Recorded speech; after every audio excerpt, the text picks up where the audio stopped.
I'm honored to introduce Michael Singer as keynote speaker of our second annual UF Mindfulness Day. Michael is well known and highly respected teacher of spirituality and mindfulness. His New York Times best-selling books, The Untethered Soul and The Surrender Experiment, are truly life-changing and have inspired people all over the world to better their lives. When Oprah Winfrey read The Untethered Soul, she said it instantly became her favorite book, and she was giving it to everyone she knows. I don't know if you saw the interview, but it's pretty striking. Oprah did an hour-long interview with Michael, introducing people from all walks of life to his direct, down-to-earth approach to mindfulness and spirituality. Now, here in Gainesville, we know Michael Singer as Mickey. He's an UF graduate and has lived here teaching and practicing yoga and mindfulness for over 45 years at the Temple of the Universe.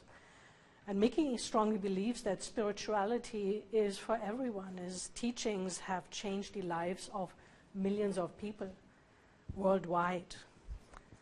Mickey has a rare gift for communicating mindfulness in a practical way that everyone can grasp. And we are very pleased and honored that he is with us here today to share his insights. Welcome, Mickey Singer. Thank you.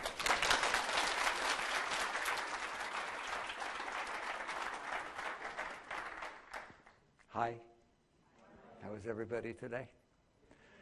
I'm very honored to have been invited to meet with you all today and to give one of the keynote speeches for the second annual Mindfulness Day of the University of Florida. I love that the University of Florida does things like this. They have some amazing centers like the Center for Integrative Medicine and the Center for Spirituality and Peace and Arts and Medicine and Mindfulness. You have a progressive for a Southern university. It's very amazing. It's very, very beautiful. So today, I would like to spend some time taking down some of the erroneous concepts about mindfulness, such as tying it to meditation, tying it to yoga, and I'm a yogi, and tying it to New Age type stuff, because it's not.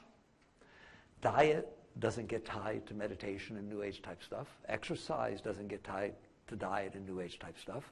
Athletes exercise, athletes watch their diet. People who have careers, you should see, I was in the business community, you know that, CEOs, they're real into health freak and running and doing stuff to, why? Because you find out that you perform better at every single thing you're doing. Your relationships are better, food tastes better, your sports are better, your studying is better, everything is better, your career is better if you get yourself together. You know that. And we're not all together, so I'm not judging anybody, but it certainly helps to have a decent diet and to give at least reasonable amount of exercise to yourself, and you all know that. Doesn't mean we always do it, but you know that. Somehow, in the midst of all this, for a very long time, the concept that how we use our mind and what we do with our mind is a private affair. Get away from me. You can talk about my diet, but you don't go talk about what I do with my mind. That's me. Well, it's not true. You are not your mind. You are the user of your mind. Your mind, you say it's your mind, all right? So you will come to a point in your growth, and I'm not talking to you as new agey spiritual stuff, as a person, as a human being who is trying to live the fullest life that you, got an echo going on, trying to live the fullest life that you can and to do the best you can at whatever you chose to do. I have no interest in talking to you about what you choose to do, what career path you're on, what relationships you're in, anything like that. But I would love to be able to think, I would love to feel that what we talk about today and what you end up doing with it can help you be the best at whatever you chose to be. Because that's what we're talking about. It's your choice what you choose to be, all right? And you have a lifetime to do it. But there are things that can help you be that. And one of those, like I said, the most simple level is you take decent care of your body. If you don't take decent care of your body, it doesn't do well, does it? And when it's not doing well, you can't do well. You can't go to work, you can't concentrate, and so on. I want to talk about what mindfulness really is, right? It gets pigeonholed into different things. It really is about saying, can we have a discussion about what you're doing with your mind? There, that's mindfulness. Be mindful of what you're doing with your mind. So what does that mean? You raise your hand, you say to me, well, I use my mind to study. I say, wonderful, great. I hope you do well at it. I use my mind to do research. I'm into research. Wonderful. That's a great thing to do with your mind. I use your mind. I love to read and learn about history, and whatever it is that you are doing with your mind, that is fine. I don't want to touch that. I want to talk about what your mind is doing when you're not using it. Because wait till you see. It's like the great secret, the white elephant in the room that nobody wants to talk about. All right? I am telling you there are two ways that your mind can operate. One is willfully, consciously. You have the ability, I won't make you do it, but you have the ability right now, if I tell you to visualize a boat. Okay, do it. Visualize a boat. Bigger, bigger, bigger. Cruise ship, Queen Mary. It does it, doesn't it? All right? Write down, I won't make it too complicated, write a 14 on a blackboard and a 2 and multiply them together. It does it. You have the right to willfully use this thing that you have in there called the mind. I'm not a neuroscientist. He's a neuroscientist. He wants to know why that works and what's the mechanism, right? If I ride a bicycle, I just want to know that it rides. I don't care about all the gears and the chains and how it gets worked, especially a car. Let's take a car a little more complicated. I don't need to understand the whole thing. Just give me a car that works, all right? You have a mind. We will let the scientists figure out exactly the mechanisms through which it operates. That's fine. But I'll tell you a secret. You're the one who's operating it. Do you understand that? Like, they're all excited if they have you go in. You know, they do these what are they, not CAT scans, what are they? MRIs? MRIs. The MRIs where they have you think about something. Oh, Harvard, everybody's researching this. Princeton do a lot with this. Have you think about something, and they can do a brain scan, right, MRI, and see a color change in certain areas and probe in. Isn't that wonderful, right? How come they're not trying to find out who you are that gets it to do that? They're all proud and they get Nobel Prizes because they traced it down as to what neurons are doing what and what's the relationship. I want to know who you are that made it happen, much more than I'm interested in the fact that they can measure the darn thing. Do you understand that? You're in there. You have a mind, don't you? Nobody has to prove that to you, all right? And you have the ability, within reason, to make it do what you want. Yes, Einstein's was more powerful. Well, Arnold Schwarzenegger, I shouldn't use him anymore, but anyway, Schwarzenegger has more powerful arms than I do. So Einstein had a more powerful mind. The truth is you have a mind, you have a human mind, way beyond the possum or the armadillo. They can't do what I just told them to do. You understand that? You have a brilliant mind. I like saying that to everybody. Do you understand that? You have to stop thinking Einstein had a brilliant mind. You have a brilliant mind. You have a brilliant mind. You are of a species of which you have the human mind, right, that was dropped down onto a planet where there was nothing but nature. Nothing. There's nature. And your mind figured out how to dig up metals, take sand, and turn it into silicon, and build a rocket ship, get in it, and fly to the moon. Wow. You think dolphins are great? Let's see them do that. I'm serious. Your mind is so incomprehensible brilliant, isn't it? So don't own it as, oh yeah, but I left back at algebra once. So what? There's another animal on the planet that can do algebra. You should be proud of yourself. All right? You have a brilliant mind. The question is, how are you using it? When you willfully use your mind, and I don't need to prove this to you, you know you are in there willfully using your mind. You can make it do what you want it to do. That's wonderful. That's beautiful. You can learn to be better at that. Part of school teaches you to use your mind, doesn't it? Teaches you to work with it and become stronger with it and so on. I am interested in what is happening to this thing called mind, this brilliant object, this mechanism, when you are not using it. Because I spent 45 years watching very diligently in the laboratory. You're going to understand what the Laboratory of Soul Research, that's in here, watching what is going on in that mind. And it's kind of like a horror movie. I'm afraid to tell you what I found. When you are not using your mind, believe it or not, it still goes. It's the great secret. When you're not using your arm, it sits there. When you want to use it, you do something with it. If you woke up in the morning and your arm was doing this, right, you wouldn't say, oh, I guess I'm supposed to be a painter or a politician, right? You would go to a doctor. You say there's something wrong. I'm not telling my arm to move, and it's moving, right or wrong. Why don't you do that with your mind? How is it that when you're not using your mind and it's still in there creating thoughts that you have no control over? You don't even know why it's doing it. Why do you tolerate that? What mindfulness is, the body of study of knowledge of mindfulness is that. Is first become, forget this be here now stuff, forget concentrate on what you're doing. We'll get there in a second. Be mindful of what your mind is doing or you're going to be in big trouble.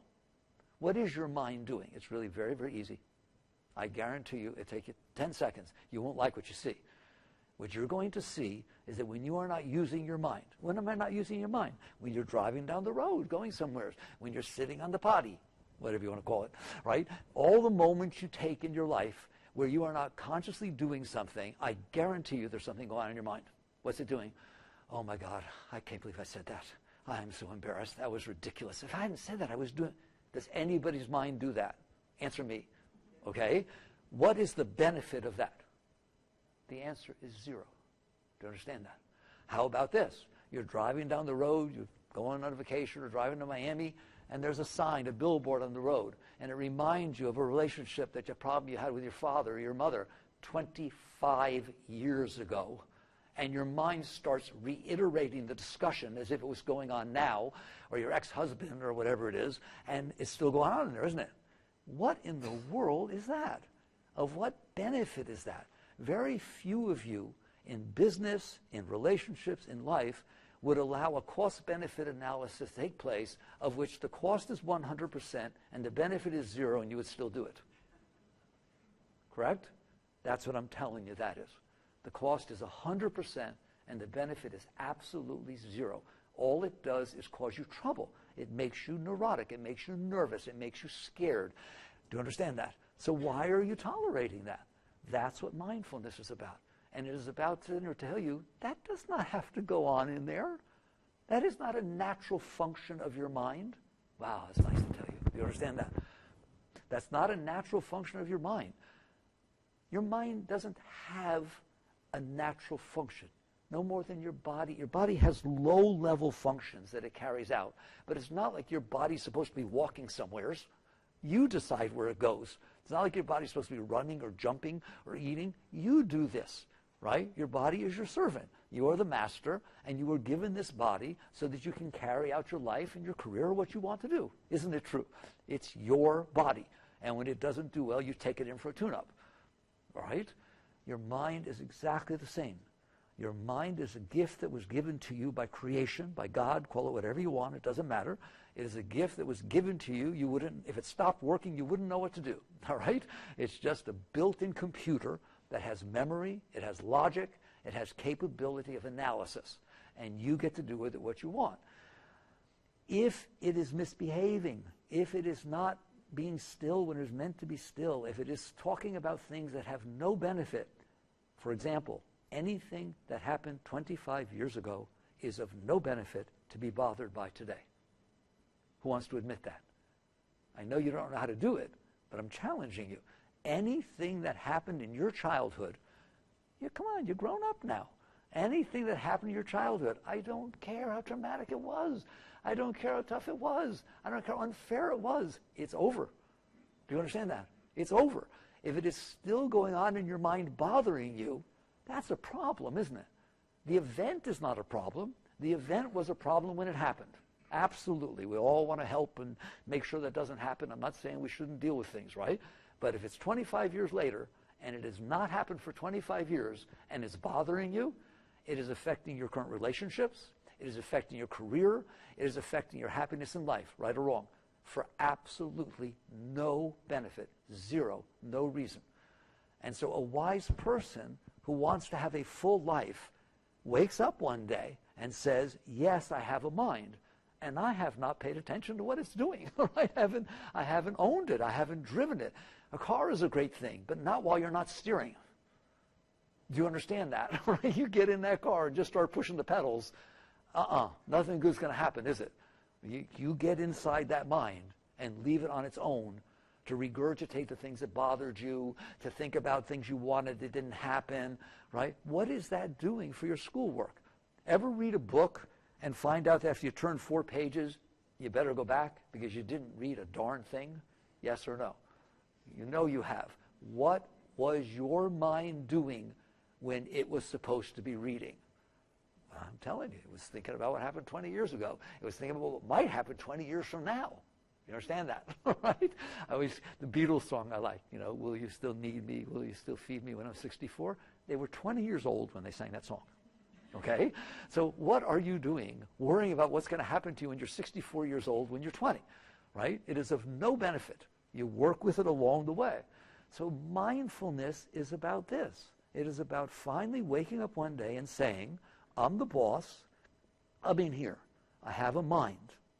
I can do better with it than letting it be a horror show, than letting it scare me all the time, than letting it remind me of everything that ever bothered me, than letting it worry about what will happen 10 years from now or 20 years from now. That's not fun, is it? Right? If let's say you're going to give a talk in your class, all right? A lot of people, the mind gives them a little trouble before that, doesn't it? Oh my God, what if I forget my lines? What if I can't say, oh, I'll feel so stupid, I don't even want to do this. Does anybody's mind ever do that to them? Doesn't that help you perform better? No, it doesn't. So I could just sit here for the whole hour and a half and remind you of how ridiculous it is what goes on inside your head, right? It is worse than an arm that won't stop doing this. At least I can paint, all right? And some people sit there and say, they want to sit there and say, but it's beneficial to go over this stuff. Yes, if something happens to you and you make a mistake, sit down, look at it, pay attention, learn from it, then for God's sakes, not for the next 20 years. Why did I do that? If I hadn't done that, this would have happened. Do you understand that? You can't tell me there's a benefit. There is no benefit. It's just that you haven't learned how to work with this thing called mind. So now you get into, all right, let's say I want to work with it. There are two ways to work with it. Now, of course, there's thousands of different techniques in each of these two ways, but there's two basic ways, in case you're interested, because like I said, I spent a long time with this, right, to work with this. One is to say, shut up. I did it for years. Shut up, mind. Shut up. Stop talking. It doesn't work. Do you understand that? Or do mind control, or do concentration, or do lots of different things that try to make it so that the mind's tendency is to talk, bring this stuff back, create commotion. It does create commotion in there, doesn't it? Right? What I'm going to do is suppress it. Let's just call that's the first method. It's called suppression. Many people, what they call meditation, is suppression. That's all they're doing in there, all right? Then they come back and say it didn't work. Of course it doesn't work. Freud taught you that. Suppression doesn't work. If there's an energy that needs to express itself in the universe and you push it down, it's coming back up. Do you understand that? Or you will have to fight with it to stay down your entire life, and that's what you did with your chi, with your energy, right? And you wear yourself out. I always tell people, it is not your body that makes you bend over and get older. It's the weight of what you're carrying with you, all right? I've met plenty of older people that are very, very healthy, all right, and very vibrant. You build this stuff up in there, and it bears you down, doesn't it? It weights you down. So one, and I mean, I'm into yoga, so you all learn mantra. I like meditation. I love mantra. I'm not saying not to do these things, but we're going to spend an hour and talk about the proper way and the wrong way. There are people who use mantra to beat the heck out of the rest of their mind, so it starts to shut up. All right? So that the mind's giving me trouble. Right? Garom, garom, garom, garom, God, God, God. It's like, it's a sledgehammer. Do you understand that? That's not the proper use of these things. So one way to try to deal with it out of any of these different ways you want, and I didn't mention drugs, please don't. That's what they try to do. Drug the damn thing. Right? You know, my impersonation of a drunk. If it's misbehaving, it's giving me trouble, if I drink enough, it'll go, I don't know I did that. Maybe and it can't talk. Right? So there, you won. Laugh. But it explains so much. There's only one reason a person drinks. There's only one reason a person does drugs. Because their mind's bothering them. Do you understand that? All right. I don't want your mind to bother you. I am telling you, I am assuring you that no more than that arm has to go up and down. There's something you can do about it. Right? That mind does not have to bother you, ever. I'm challenging you, ever. It can be your best friend. It can just be there to serve you like it's supposed to, like your car. You don't have to worry what your car does at night while you're sleeping and go out and hitting people, all right? Your car behaves. You put your hands on the steering wheel, you tell it where to go, and it pretty much does it, doesn't it? Your mind should be exactly like that. It is your servant. It is a tool. It is an appliance that was given to you, an inboard. It's the most personal of all personal computers, isn't it? Okay? So one method is what I call the suppression method. And it's a broad spectrum of I'm going to use will to stop this thing from disturbing me by pushing it down, quieting it down, doing that. I don't advise it. It's a struggle. Actually, there's 3 methods. I'm sorry. I forgot one, the one that everybody does. Because not everybody does that one. They don't even bother. Here's the one. My mind is bothering me. Oh, poor mind. What are you bothering me about? Sally's talking to Fred. What should we do about it? Right? We could go there and tell Fred that Sally doesn't like him and so that he won't talk to her. Like, you can try to make the world around you become the way your mind needs it to be so it fits the garbage you have in there so your mind stops complaining. That was a long sentence. Did you get that one? Do you understand that? All right? I feel insecure. People don't like me. Well, I could change my look. I could wear different things. I get a new car. I get a Ferrari. I get people like Ferraris. No, but not everybody likes Ferraris. I get a Beetle because then they always like me. Like, your mind does that, doesn't it? It tries to figure out how the world needs to be so that your mind stops bothering you. And it will tell you incessantly what you need to do, what everybody else needs to do, and then it will tell you how to try to manipulate and control situations. Those are dirty words, but we do that, don't we? How to manipulate and control people, places, and things so that they are unfolding in a way that doesn't bother your mind. So that's what I call suppressing life. You understand that? You're taking your will and trying to control and suppress things outside of you so they don't disturb you. I know it's embarrassing to talk about, but if we're going to, if you're going to work with your body, you got to be willing to deal with the rashes, right? You can't go to the doctor and say nothing's wrong, right? You show it. Are you willing to admit that we do that?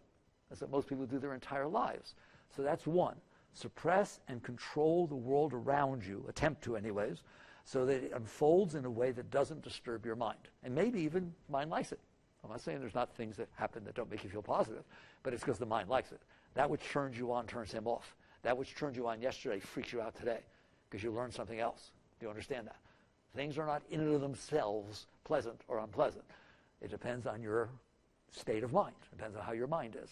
So first, suppress and control the world. Doesn't work. Oh, did I forget to tell you that? Maybe you already know that. No one could ever control the moments that are unfolding in front of them enough that their mind is not disturbed. The act of trying to figure out how you want them to be is disturbing. Right or wrong?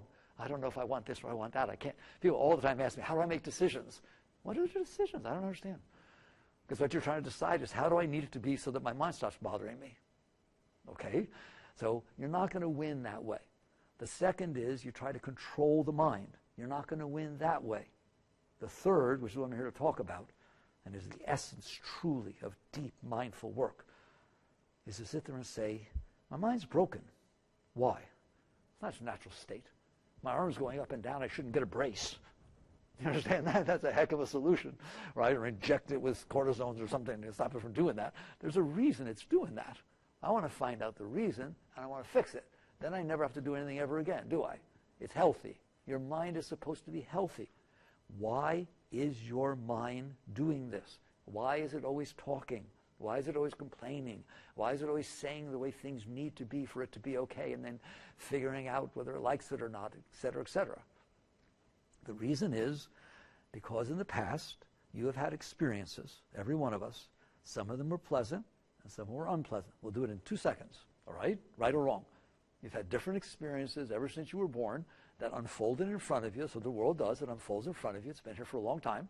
And you get to see part of it. Not much, but you see the part that's in front of you. And sometimes when it comes in, it causes a sense of pleasure, a sense of peace, a sense of niceness, right? It's enjoyable. And sometimes when it comes in, it's not enjoyable. Okay? How about if I tell you there's nothing wrong with that? If a rattlesnake coils up in front of you and starts rattling, that's a freak experience. I'm not saying a mindful person feels close and picks up the snake. No, that's not mindful at all right? A mindful person notices that that's not comfortable. That's a very uncomfortable thing. Versus if a butterfly comes and lands on your arm, ooh, it's kind of cute, isn't it? It's kind of sweet. That has a nice vibration. The Buddhists talk about everything has its nature. right? The rattlesnake has its nature. The butterflies have their nature. Some people have their nature. Weather has its nature, correct? Everything has a vibration, a nature. When it comes in, it causes you to feel its nature. That's life. That's what's supposed to happen, right? The problem is we're not able to handle that. We're supposed to be the highest species on the planet, but we can't handle reality. So reality is unfolded in front of us. It causes this vibration inside, and what we do is if it's not a nice vibration, we resist it. We sit there and say, I don't want to feel this. I don't want to have had that experience. Right or wrong, I do not want to have had that experience. I would like you to analyze that sentence next time you use it. You just had the experience. How do you not have the experience you just had? And that's where it starts getting sick.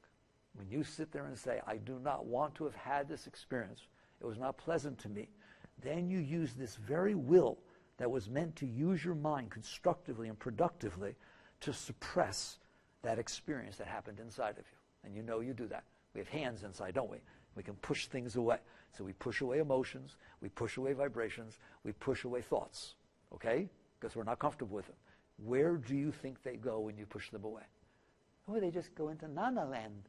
They dissipate and fly off to God. No, they don't, right? They stay inside your mind. Do you understand that? You stick them inside your mind, and they stay there, and they keep trying to come back up, don't they? That's where your dreams come from. That's, in a nutshell, I did it in 15 seconds, a little longer, all right? That's why your mind's talking all the time. And I swear to you, you study it, you'll see it. It is because you stored this stuff inside of you. That's over, it's finished. You're supposed to be experiencing reality. You can't anymore because you have all this stuff stored inside from the past that was either unpleasant, so now you didn't want to experience it. When it comes back up, you have to fight with it, struggle with it. You were married once to somebody, and it was a bad relationship. You ended up getting divorced. Fine, that's what happened. His name was Ben, right? A friend comes up to you 5 years later and says, oh, I met just the perfect guy for you. Wow, what do you meet him? What's his name? Ben. No. No, I had my fill of Bens. I hope you're laughing. You just missed your soulmate. Do you understand that? That person has nothing to do with the other Ben that you have inside, do they? And you're doing it all the time, and don't kid yourself. That is where your preferences come from. That is where you are not born with like and dislike, right? They are learned experiences. What did Skinner say? Man is the sum of his learned experiences. I disagree. Your mind is the sum of your learned experiences. You are the consciousness that are noticing that your mind is doing this freaky stuff. But you are absolutely, the mind that we're talking about, that automated mind that goes on by itself, is the sum of his learned experiences. Anybody have a question about that? That's why yours are different than his. And when you learn one more experience, you didn't like somebody, now you learn something about them. Somebody tells you something about them. Go, oh, all of a sudden you like them. Yes or no? Wow, are we weird? That's pretty weird. So this learned experience thing is programming your mind. And so now your mind has this stuff stored in it because you kept it inside. So the highest thing I like to get across to you is if you're having a problem with your mind, and you are, you did it. Mommy didn't do it. Daddy didn't do it. The events didn't do it. The fact that you couldn't handle the event is what did it. Do you understand that? And those build up inside. They have an energy of their own.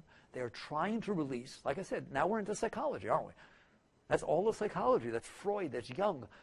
Right? Freud sat there and said, on dreams, go read Freud on dreams. He's going to say what I just said. He just won't call it mindfulness. It was a long time ago. He's going to sit there and say, you've stored stuff inside your mind, and at night when you go to sleep, you're not there to push it back down. And so it's going to come back up. You're going to have wish fulfillment dreams. You have various types of releases. Let's call it releases of your suppressed energy. It's right. It is. And then what's brilliant, it's really amazing to look at, is that Jung came along and said, you know, there's stuff that you've suppressed so badly that you won't even let it come up in your dreams. You wake up and you have nightmares. The minute it shows up, you freak out, right? And your mind is so brilliant. And the unnaturalness of having this stuff stored in there is so unnatural. It's so, sick. Excuse me, right? It's such an illness that your mind has the ability to turn those thoughts into symbols. And Jung's claimed they were universal symbols, and he's right? Turn them into symbols, and all of a sudden you're dreaming of a hawk flying overhead, coming down to pick up a snake, and you wake up and you're weird, and you're getting cold sweats, and you can't understand why. Well, go talk to Young. He'll explain it to you. That's your father, and he's abandoned you, and yes or no? All right? That's how brilliant all of this is. So mindfulness is not a cubbyhole thing about New Age, meditation. It is about your life. It is about the quality of your life. That's what I'm talking about. So if you have held these things inside, and you have, they are going to come back up.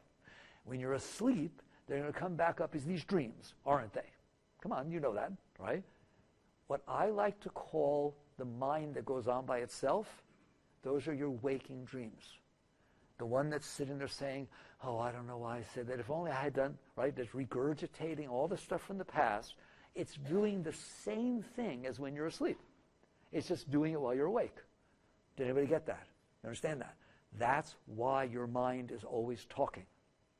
For the exact same reason that when you go to sleep, dreams, when they need to, will release themselves. That same energy, in yoga we call them samskaras. They actually gave a name to it for thousands of years ago, right? That stuff you stored inside, that's stuck inside of you, that's not happening out here anymore, fair enough, is called a samskara, or a blockage. If you hold that energy inside, and you do, we do, it is going to try to release. You didn't like it when it happened, so you are not going to like it when it tries to release. So now you are at war with yourself. Now the mind became a battlefield. I swear to God, it makes me want to cry. It's like a healthy person knowing what a beautiful relationship you can have with a healthy body, right? And here you have someone who's smoking and eating and drinking and doing all kinds of stuff, and their body the poor thing is so sick that it's ruining their lives. They can't live their lives. They can't keep a job. They can't do anything. Well, you feel compassion for that.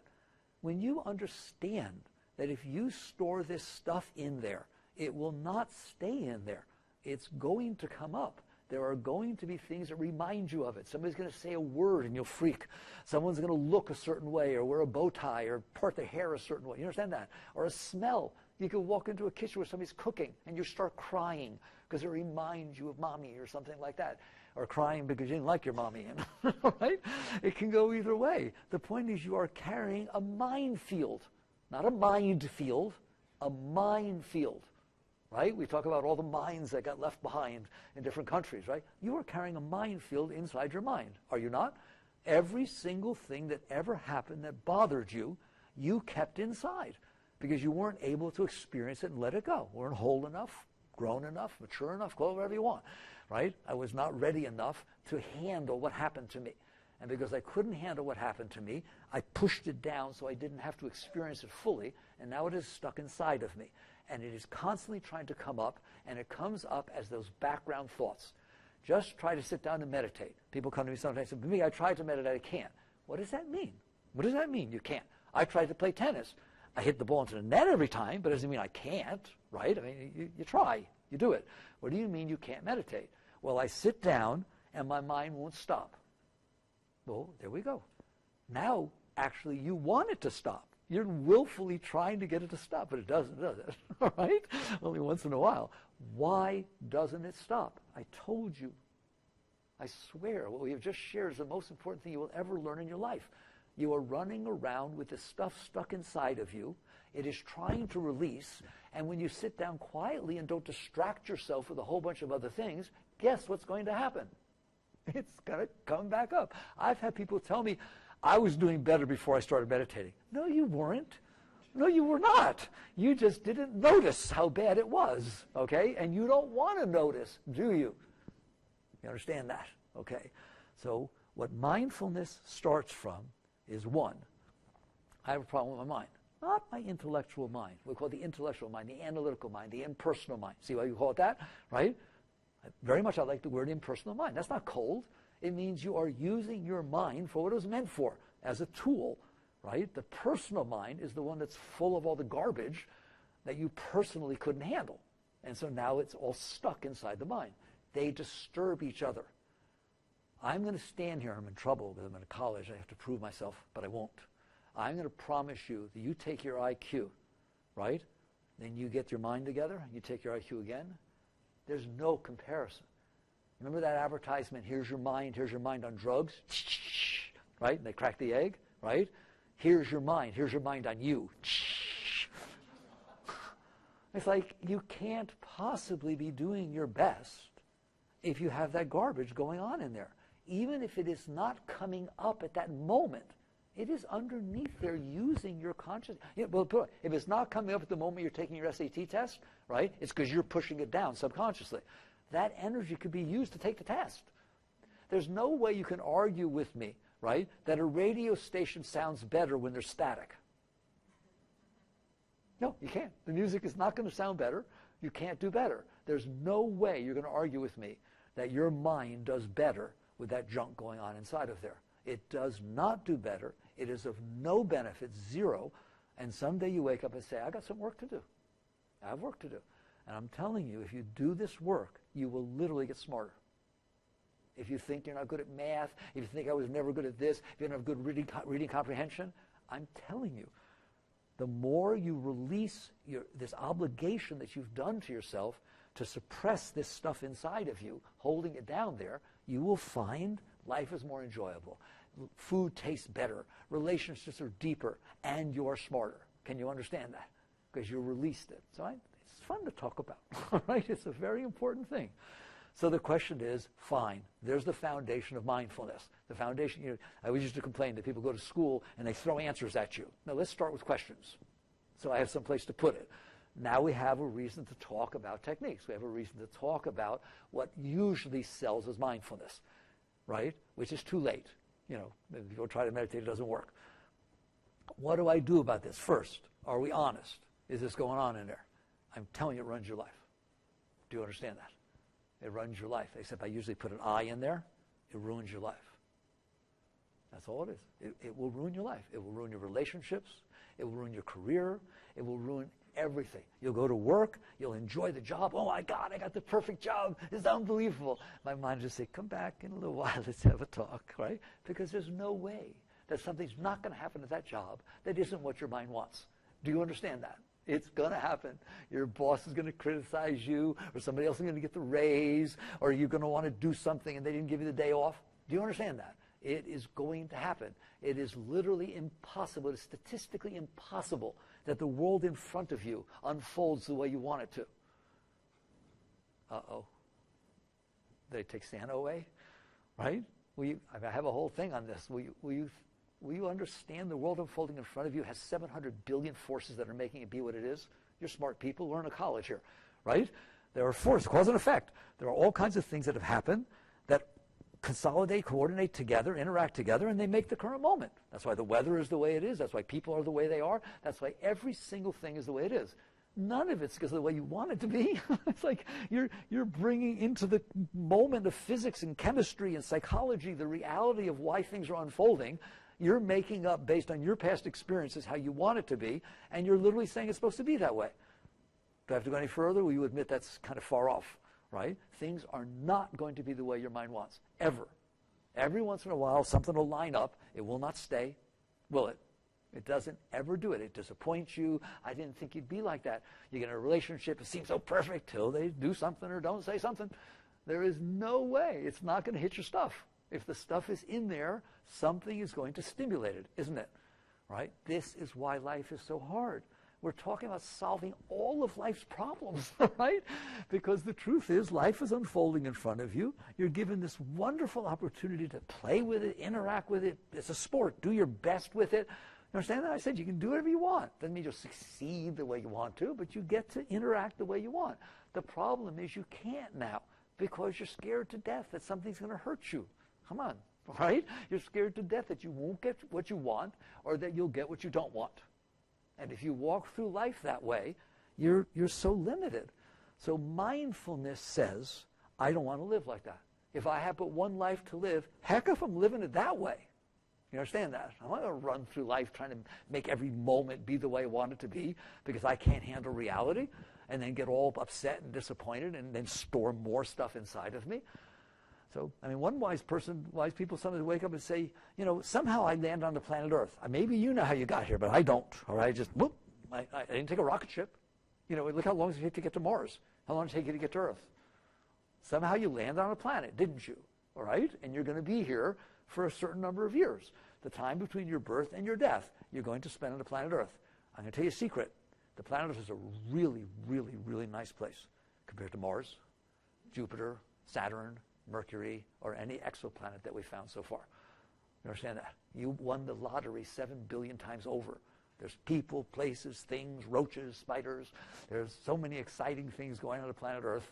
Every moment of your life there's something going on, isn't there? Right? And look how we live, as though it's a disaster place and we're scared to death of it. Mindfulness says, put an end to this. You don't have to live like this. So how do I work with this? What is the real way to stop this tyranny of the mind? By going to the root. The Buddhists say you work at the root. The root is you stored this stuff inside of you, and now it's trying to release. Don't sit there and learn how to push it back down.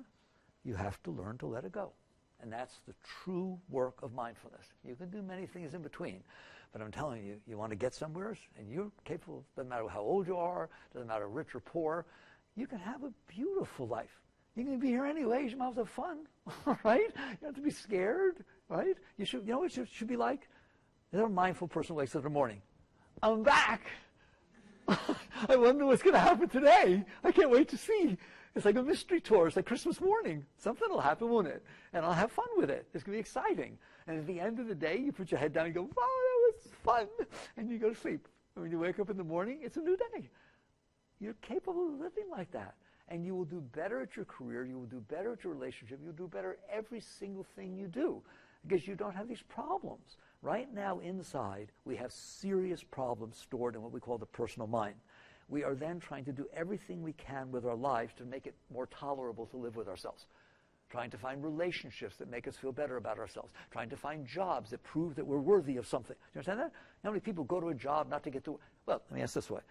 Look, I was CEO of a public company, all right? I had 2,300 people reporting to me. I can assure you, how few people come to work to get the work done. Do you understand that, right? I don't know why people go to work. They go to work so they can earn the money and have a nice weekend. They go to work so they can prove themselves that I'm better than somebody else. They can go to work so that they can climb the corporate ladder and be, you understand that? Well, you know, there's a job to do. There's a widget to put on an assembly line. And don't you want to do it nicely? No, I couldn't. If you pay me to not come, I just take the money. It should be the opposite. It should be you're doing your job and you love doing your job and it's kind of fun, right? And they pay you. Why are they paying me? I swear to God, that is what it gets like. In other words, I'm going to move on. If you are not okay inside, and you know what that means, if you are not okay inside, then life is a battle to try to create situations that will make you feel better and avoid situations that will make you feel worse. Can you relate to that? Right? When you are okay inside, life is fun. Life is just, oh my God, there's not more fun that could possibly exist, all right? Every single moment is an exciting challenge to do your best, to bring your A game to everything that's going on, right? It's like sports. I shouldn't talk about it now, but anyways, you know, sometimes we win, sometimes we lose. The question is, did you enjoy the game? Did you get better because of it? If you played a competitor that was better than you, that's wonderful. You learned. You understand that? It's the same thing with relationships. If you're in a relationship and it didn't work out, that's fine. There's nothing wrong with that. Did you learn? Did you grow? Are you better now to move on with your life? Every single moment of life is a learning experience. Do you understand that? The point that I get across to people, I say to you, you are always better... Oh, I'm in trouble now. I'll step back. You are always better off having had an experience than not having had it. You are a wholer person because you had an experience. Do you understand that? If you didn't ever travel somewhere, then you didn't have that experience. If you didn't ever fall in love, you don't know anything about it. You're a novice. You're nothing, right? When you have an experience, when life gives you the gift of an experience, and you experience it, and you learn from it, how can you tell me you're not better off than you were before you had the experience? It can't make you worse off unless you resist the experience. And then it can really make you worse off, can't it? If you don't like the experience and you resist it, it can ruin your life. But the fact that you got to have the experience is really special. It's a special thing. It's a thank you. This gives you a taste of how a mindful person lives. But you can't just decide to live like that, because then you're going to suppress the issues you have inside, right? You're going to come to me and say, but what if somebody dies? But what do I do if this happens, right? You didn't catch on yet, right? Get yourself together. Be happy inside. Be whole. Feel complete, right? Feel love pouring up inside of you because you don't have this junk stored inside of you. Then go out and bring that into this world with enthusiasm, with passion, with love, right? And interact with every single thing that life brings before you with a sense of honor and respect and gratitude for the right to be able to do that. You have the right to live like that. If you're a student, love going to school. Don't go to school so you can graduate and then go get a job and earn some. What, are you crazy? School is one of the neatest, especially college. That's got to be one of the neatest experiences you'll ever have in your entire life. Do you understand that? Somebody's paying for you to go and listen to smart people tell you stuff. You didn't have to go on the web and read. They sit there and tell you. Well, and what do? Oh, I went to sleep. Like, come on, right? You get to the point, or you, I can't wait to get out and meet my boyfriend. It's always about something else. The reason is because you're not okay. And if you're not okay, you can't enjoy what's happening to you. You have to be looking for the thing that will be okay, that will make you be okay. So we have the groundwork down. The problem here is that you're not okay inside. If you were okay inside, your life would be totally different, wouldn't it? You understand that? Like relationships. You're wrong if you think a relationship is supposed to make you feel love.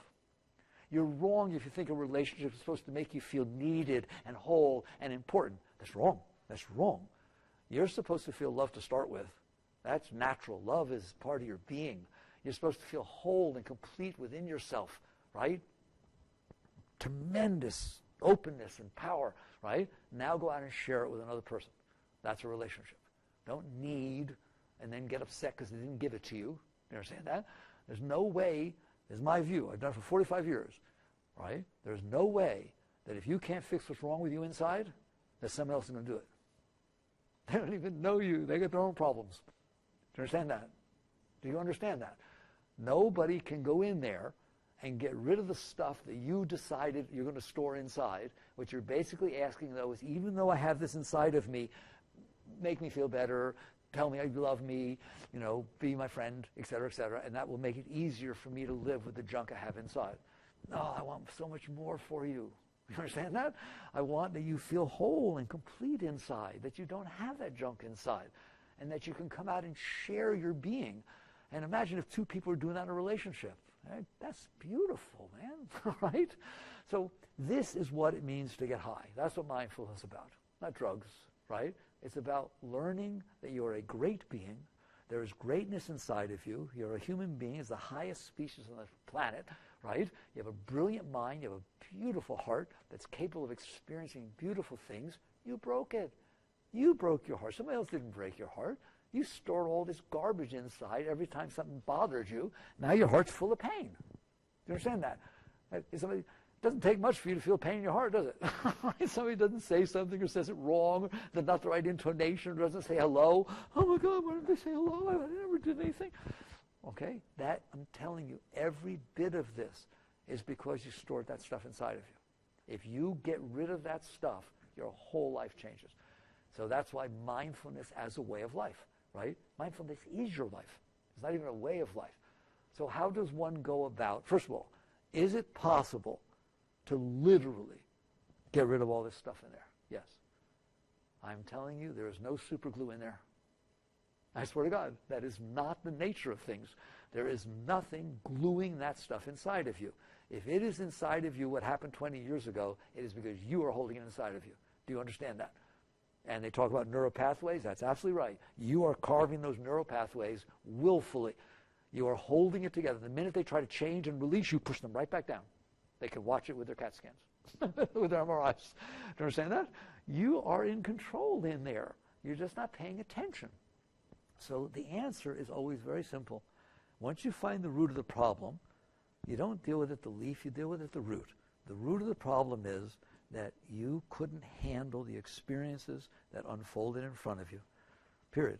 And because you couldn't handle them, you stored them inside, and now you can't handle anything because everything reminds you of these disturbing problems. So when it's said and done, though it's hard to swallow, sometimes you'd rather just meditate or do a mantra, not enough, not even close, right? You have to sit there and say, I don't want this stuff inside of me. I don't want this stuff inside of me. All right? I don't want to run around with this stuff inside of me and then worry that something's going to hit it, or oblige the person I'm in a relationship with to make sure I told you we don't talk about this sort of thing. I told you I don't like when you do that. Wow, okay. Right? And you're going to find out eventually that you can get rid of this stuff. How? It's very, very simple. You won't do it, but it's very, very simple. You just decide, I'm not going to keep this stuff inside of me. The cost is too great. And what's going to happen is it'll start to come up. When? You'll notice. It comes up all the time, doesn't it? Right? You don't even have to go find it. Do I need Freud to show me where it is? No, you don't need Freud to show where it is. It'll come right back up in your face, won't it? It comes up all the time, every day. If the car in front of you is driving a speed that you're not comfortable with, watch what happens inside of you. It's not okay, is it? And all of this anger or disturbance or frustration comes up inside because the person's driving 10 miles an hour below the speed limit, right? Do you really want to live like that? And have these very simple, everyday things ruin your life? Because they are affecting your entire life. And so you decide, I am going to be a rare person. I am going to devote my life, not an hour, 15 minutes here or there. I'm going to devote my life to letting go of this stuff that I have stored inside of me. And I'm telling you, if you do that every day, all the time, mindfully, that's where it comes from. You stay conscious enough to realize, yep, there's somebody driving in front of me 10 miles over the speed limit. I have a choice. I can't pass them. I'm not telling you not to pass them. If it's a dotted line, pass them. I told you, you can do what you want, right? But you can't pass them. Now you have a choice. Destroy your life over it or have fun. It's your choice, okay? Like if they really do it really slow, because I like to drive fast, all right? And they really do it really slow. I say they're 15 miles on the way. Come on, go for 20. No one's ever done 20 yet. Come on, don't win the prize. 20 below the speed limit. Go 5 and a 30. Come on. And it's better than what he would be doing otherwise. Do you understand that? So if you have a choice between using your mind constructively, productively, or leaving your mind to screw up your life on its own, I'm telling you, you're better off. And that's part of mindfulness. That's where affirmation comes from, isn't it? What is affirmation? Instead of letting your mind do the garbage it would do by itself, because it's trying to release the pollution you got in there, okay? Start saying positive things with your mind. Just say, oh, God, it's such a nice day, right? It's, look, I get to go a little slower. Just try it. And you're going to find out that you went from point A to point B and you're better off. All right? You will always be better off to constructively use your mind than you will be to allow it to destroy itself. And that's what it's doing, right? So depression, all these different problems people have, you can work your way out of these things. They're all due to the fact that you stored this garbage in there, and life gets heavy. You don't have to do that. So what it means to live a life mindfully, I'm not talking about a mindful practice, but the practice of life as mindfulness, is to sit here and say, I woke up in the morning, I still got stuff in me, okay? There will be less when I go to sleep than when I woke up. That's all. How much less? None of your business, right? But there will be less. I have a lifetime to grow. I have a lifetime to release this garbage that I've stored inside. So the number one first step is no more goes in. That's your highest mindfulness technique. Once you understand, you do understand what I said is true, isn't it? That's a problem, isn't it? Okay? It causes big troubles in your life. No more goes in. I mean, no more goes in. There will be no situation that unfolds in my life from this moment forward that is disturbing. I admit it to you. Sometimes life is disturbing, right? Okay? And sometimes it's pleasant. Very good. But when it's done, I have a rule. If it's done outside, it's done inside. Makes sense, doesn't it? Okay? Because otherwise you're going to put more of this junk in there. So you learn, and again, what can help you? Meditation can help you. Put aside 15 minutes in the morning, 15 minutes in the evening, do some breathing, whatever it is. What's that about? Reminding yourself that you're in there and that you want to free yourself, that you don't want to be bound by all this garbage. So it's like meditation is like tennis practice. If you want to play tennis, there is no way that every time you go out there and hit balls, you don't get better. Do you understand that? Okay? Because you're building your muscles, your hand-eye coordination gets better. It's the exact same thing with meditation. Don't think that a good meditation means you went to samadhi. Please, don't do that, all right? Or that you got completely peaceful. A good meditation is that you sat down and said, this is my time to remember I don't want this stuff inside of me. And what happens during those 15 minutes, it doesn't matter. right? Like some people come to me and say, I can't meditate. Why? Because I sit down, my mind just won't shut up. And I kiddingly touch their feet. Oh my God, it's so holy. What do you mean that's so holy? You noticed that your mind didn't shut up? Wow, that's witness consciousness. I mean, that's a great state, that you notice that your mind is talking when you didn't want it to. Guess what? It's always doing that. You're just not paying attention, all right? So this doesn't have to be a struggle. This is not a warrior taking on mindfulness. This is a person who, and look how logical it is too, right? People say spirituality is beyond reason. No, it's not.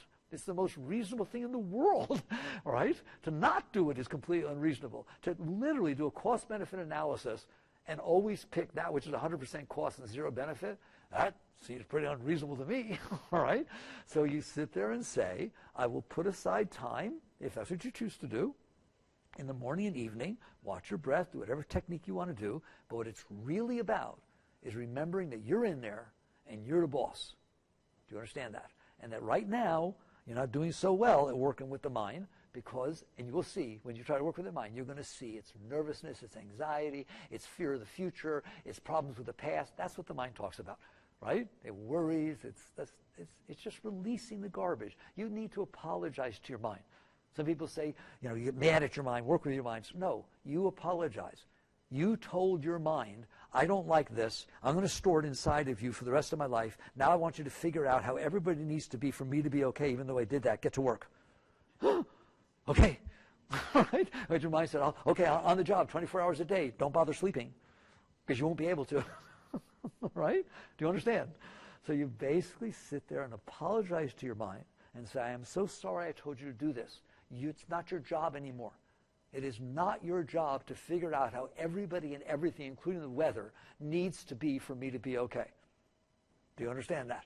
It's not my job. I'm okay. I'll deal with it. And then as you sit down and meditate, you watch your breath and so on, you'll notice that your mind still has residual problems because of what you did in the past. Fine.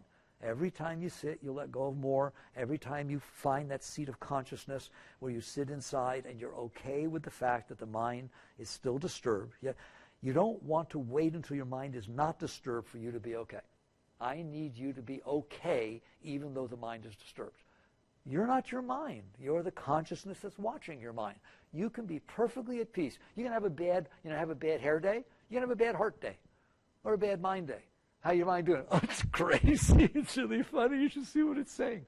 Much healthier. Understand that? So you learn, that's what your practices are about. You learn to sit inside in your seat of consciousness, realize the mind is broken, the automated mind, the personal mind is broken because you broke it. I gave you the talk because you stored all that stuff in there. Then during the day, it's not enough to sit. During the day, you're going to have constant interactions that are bothering your mind. Do you understand that? Not just the big ones.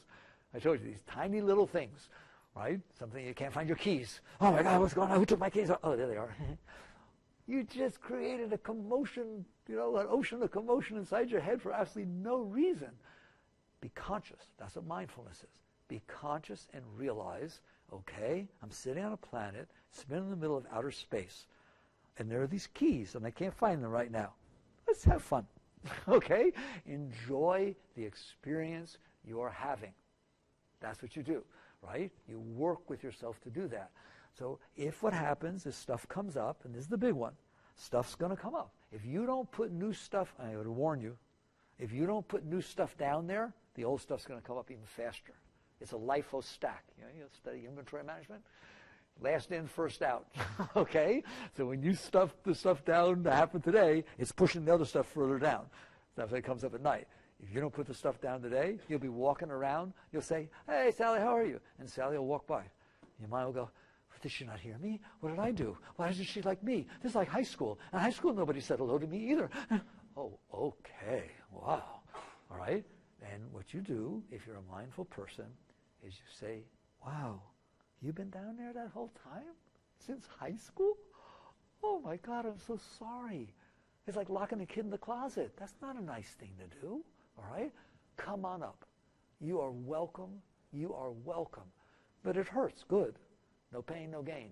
It went down with pain, it's coming up with pain. Do you understand that?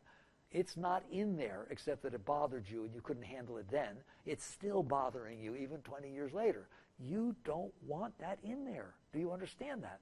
And there's nothing, it's not like out here there's competition. In here there's no competition. You don't want it in there, let it go. And you learn to do this thing I teach called relax and release. R&R. Get yourself some R&R, all right? You relax and release. When it comes up and it's not comfortable, the right action is not to push it back down. The right action is not to make the person stop what they're doing, run after Sally. Did you hear me? Why didn't you hear me? Or decide you'll never talk to her again. She'll see what it feels like. No, that's not right action. Right action is, I can handle this. I couldn't handle it in high school, but I've grown since high school. I can handle this. I can handle this. Somebody didn't say hello. That's a big thing. I know it's asking a lot, all right? And you relax. You in there. Not your mind. It won't relax. You relax. You just relax and give it the room it needs to release. It needs room. Just like water needs room to flow, right? And you give it space inside. And I'm telling you, it will release. And then come up again next time, and eventually it won't even come up. You'll say hello. Just, they don't say hello, so okay, you'll walk around your business. It doesn't bother you. Kind of neat. We just start seeing that stuff's gone. It can be gone. And as it's gone, I can't see the clock well. As it's gone, you will find that all the energy that you used to use to do this mess of suppression and control and manipulation is released. And even if you don't do yoga or know anything about it, you're going to start feeling this upward rush of beautiful energy welling up inside of you, like constant inspiration, constant love. Your heart will like have wings because the energy is coming up, feeding it, right? And you're becoming a high being, right? And you will naturally start to feel it move up through the different centers until eventually it's always coming up through what we call the third eye, through up here and out the top of the head, the sahasrara. The higher chakra is open. Naturally, you don't have to know anything about yoga. I don't even want to talk about spiritual stuff like that. It will be your natural state. And all of a sudden, you'll enjoy every single thing you're doing. You won't be afraid of anything because nothing can touch you. Nothing can make that energy stop except you. Do you understand that? You have to push it back down, but you won't because it's beautiful. And now you get spiritual. Now as that energy goes up, it's so beautiful that you're being, it's called being fed from inside. You understand that? Okay? You're fed from inside instead of outside. Doesn't mean you don't have a social life. Doesn't mean you have a business life. You just take all that energy and bring it into the moment that you're dealing with. And all I can tell you is at some point life becomes so beautiful that you can't even imagine you used to complain. Are there problems? Of course there are problems. There are experiences, not problems. They're challenging. They're fun. If you're filled with love and joy inside, what do you care? Right? So this is mindfulness. This is a beautiful practice. What it's really called is life, isn't it? Right? This is called living life mindfully, living life in a whole way, holistic, truly a holistic way. Notice all we talked about was, yes, you have a diet for your body. Yes, you do some exercise. We've talked about, are you putting any attention to what's going on in your mind? Right? And the answer is no. I'm just running as fast as I can to get away from it because it's causing me trouble. Stop. Stop running. Turn back inside and cleanse. Clean this out. Purify this. Right? Clean that out. And life will change completely. So I can't tell the time. What time is it? 5:45. So about right. We're supposed to go till 6, right? Perfect. All right. Good. All right. So I wanted to leave some time for you all to share with me, since I shared with you, and ask any questions, or nothing else. I'd like to know whether you understand this, right? And you must admit this is a fuller aspect of mindfulness, right? It's every moment of your life. That's what mindfulness is. Yes, sir. Yeah, anybody have a microphone that he can? Yeah, you were talking about maybe. Do we have another mic? Here, use mine for now. You were talking about letting go of things that are inside your mind, and often if there's something bothering me, like I often, like maybe it's my mom playing a trick on me that like I don't want to forget, so that I can fix it in the future, like Okay. So it's, and even you reflected that every experience is a learning. Yes, it so is. It's like how do you find that happy medium Good. where like What's your name? Jason. Jason. Okay, you all heard Jason's question? It's a beautiful question. It's a very deep question. I can only share my experience. My experience is that if you are open and receptive to the experience that you are having, and you let it come all the way into you, not stuck in the mind, you're behind the mind, come all the way back in and experience it fully, right? It will have the influence on you that it was meant to have. You will never forget it, but it doesn't have to be remembered in the mind. It becomes part of your being. It's like the rivers that flow into the ocean. When that water flows into the ocean, you can't tell what was the ocean and what was the river, right? So we're talking about this is deep level, okay? I mean, when you have a beautiful experience, the sunset, here, you turn the corner and the sun is setting, right? Or you're with a beautiful person you love so much in an intimate moment, right? You don't need to remember it in order to fully enjoy it. You understand that? In fact, if you're bothering trying to remember it, you're not there to enjoy it, right? What it does is during those moments where it's so beautiful is because your mind is open. The sunset surprised you. It's gorgeous. You understand that? And there's no resistance inside of you. And you had a spiritual experience. You sit there and say, I felt like I was with God when the sun was setting, or in this love experience, correct? It is, right? What you've done is allowed the experience to come all the way back into the depth of your being. You will never forget that. You don't need your mind. Next time I talk to you about that sunset, right? I say, oh, did you ever see a beautiful sunset? You know what you do? You go, whoa, yeah. You wouldn't have to bring it back to remember it. Do you see the difference? It integrates into your being. It becomes who you are, and it will change everything. You know, people, that's why love is so beautiful. You fall in love, it changes everything, doesn't it? Right? You don't have to remember it. It changed who you are. It made an additive effect on you. That is also true of not such pleasant experiences. If you touch a stove when you're 6 years old, you walk up to the stove and you touch it, all right? You don't need to never have a stove in your house again. You don't need to go down, march down the street. Stoves are dangerous, right? And, you know, only use microwaves. They're probably more dangerous. But anyways, right? You don't have to be neurotic about it, right? I guarantee you're never going to touch a stove again because you learned it. You're a knower of that truth. It's not a mental thing. Do you see what I'm saying? Right? It's something that became part of your being. You became wholer, didn't you? So it doesn't have to be traumatic. It doesn't have to be terrible or anything like that. It's just, and same thing with beautiful experiences. Let them touch you. Learn what beauty feels like. Don't remember it and try to make it happen again. Don't go there, and I shouldn't say this because we all do it. Don't go there at a beautiful sunset and say, wait, let me get my camera.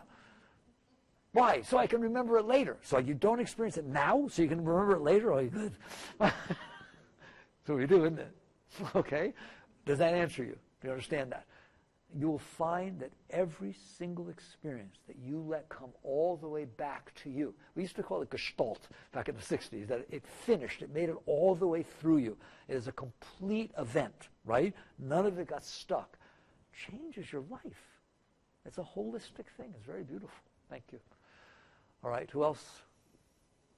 Come on, I want to hear from you.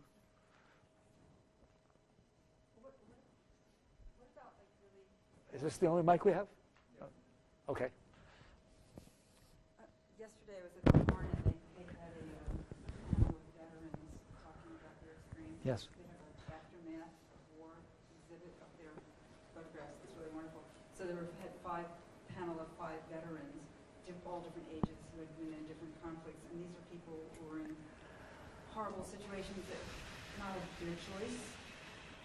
And how to, some of them had PTSD and stuff. How do you deal with that in a mindful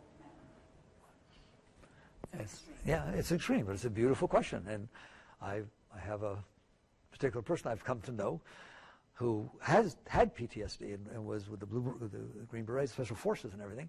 And he's the most beautiful, loving, light-filled person. I said, really? You? That's what you do with your life? Yeah, I did 15 years, 5 terms, whatever it was, right? And he said, I came back with PTSD, right? And then I listened to the teachings, right? I'm not saying my teachings, but he did some, but I listened to the teachings, right? I don't have PTSD anymore. The answer is, what is PTSD?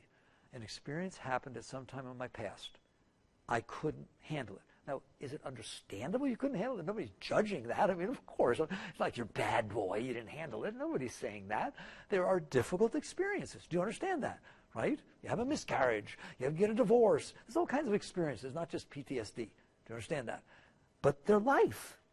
If I could wave my wand and have them not had that experience, I would do that, and so would you.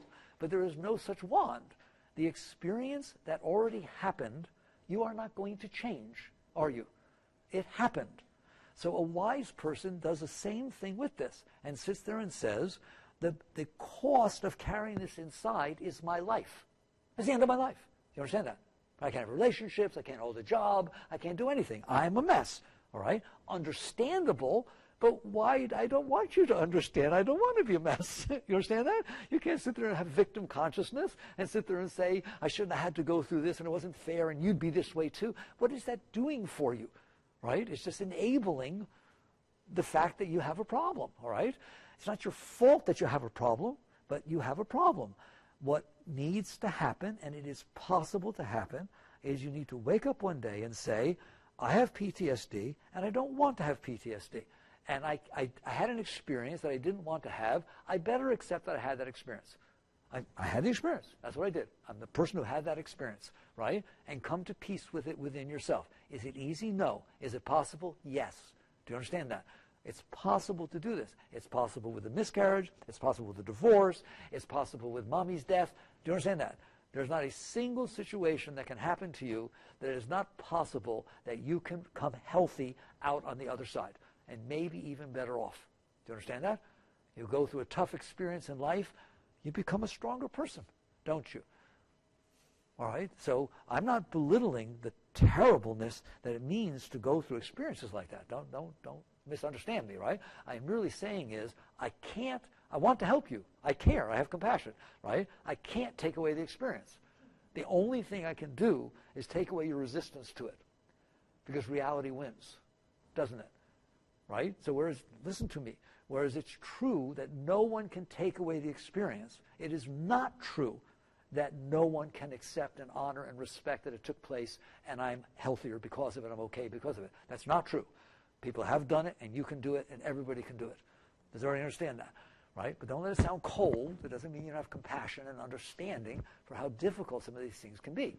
Right? But I don't want to have so much compassion that I'm an enabler.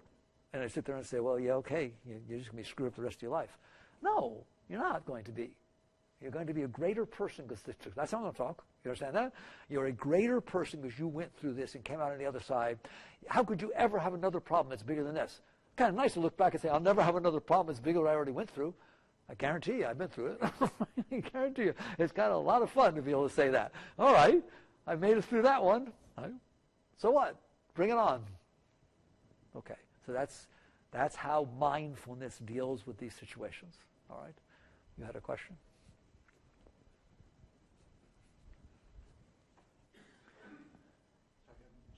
Jeff. There's like two states of mind. There's the emotional mind, and then there's the analytical mind, or the decision-making mind. Yeah. When you're making a tough decision, how do you use mindfulness to separate those?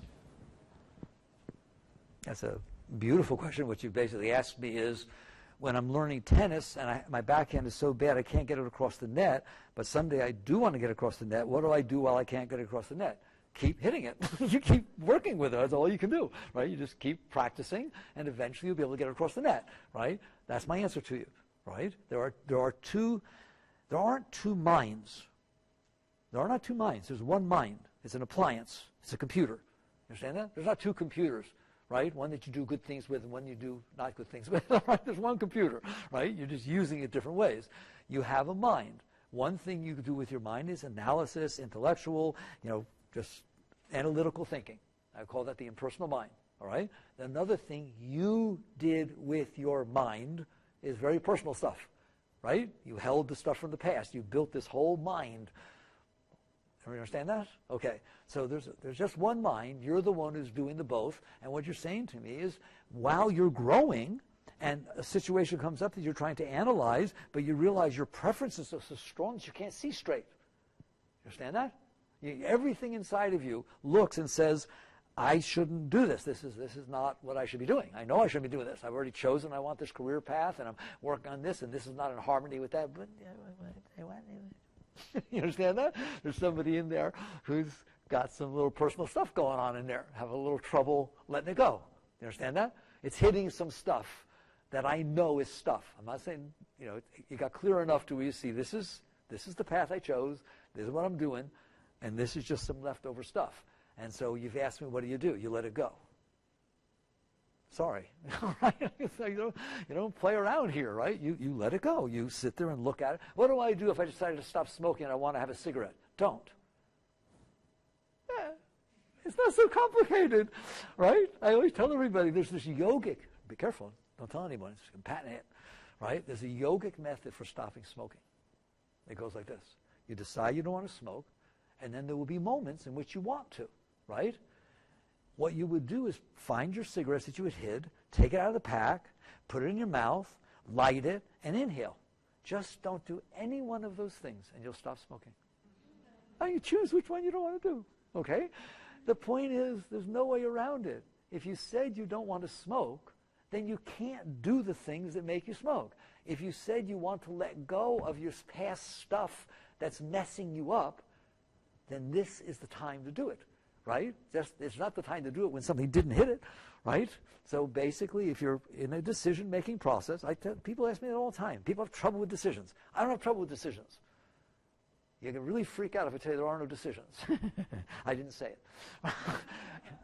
Eventually, you will find out when you are clear that the reason decisions are so hard, listen to me, I whisper, I don't want to take, right? The reason decisions are so hard is you're really not trying to decide about what's in front of you.